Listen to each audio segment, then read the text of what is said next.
চূড়ান্ত হলো বিশ্বকাপের হাই ভোল্টেজ ফাইনালের রেফারি। আর্জেন্টিনার কপালে চিন্তার ভাঁজ, স্পেনের মুখে হাসি।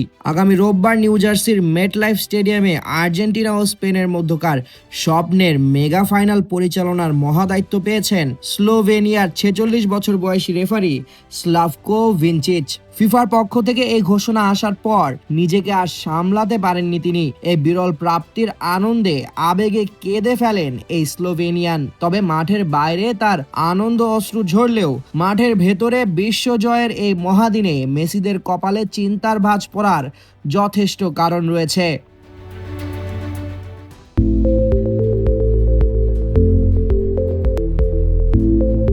আর্জেন্টাইন সমর্থকদের কাছে স্লাভকো ভিনচিচ এক অনাকাঙ্ক্ষিত ও দুঃস্বপ্নের নাম।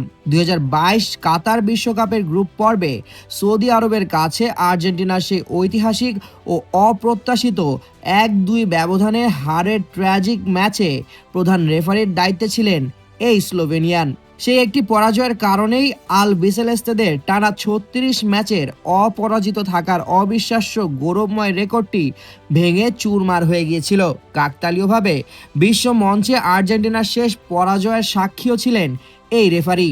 এবার সেই রেফারির অধীনেই ফুটবলের রাজ মুকুট ধরে রাখার মরণপণ লড়াইয়ে স্পেনের বিরুদ্ধে মাঠে নামবে বর্তমান চ্যাম্পিয়ন আর্জেন্টিনা।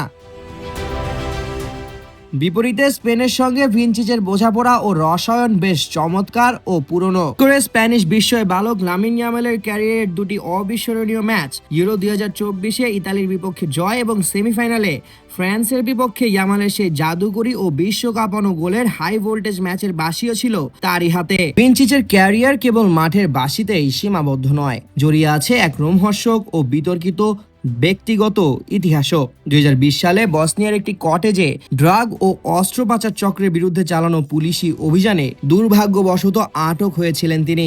যদিও পরবর্তীতে তিনি নির্দোষ প্রমাণিত হন এবং একে কেবল ভুল সময়ে ভুল জায়গায় উপস্থিতি বলে অভিহিত করা হয়। সব অতীত বিতর্ক উড়িয়ে ২০২৪ সালের ইউএফা চ্যাম্পিয়ন্স লিগের ফাইনাল পরিচালনা করা ভিনচিচ এবার ক্যারিয়ারের সবচেয়ে বড় পরীক্ষার মুখোমুখি। শতকোটি ফুটবল প্রেমীর করা নজরদারিতে ভিনচিচের প্রতিটি সিদ্ধান্তই নির্ধারণ করবে এবারের বিশ্বমঞ্চের পরবর্তী ফুটবলীয় অধিপতি কে হতে যাচ্ছেন, ল্যাতিন আবেগ নাকি ইউরোপীয় রূপকথা। সামিউল জয়, একুশে টেলিভিশন।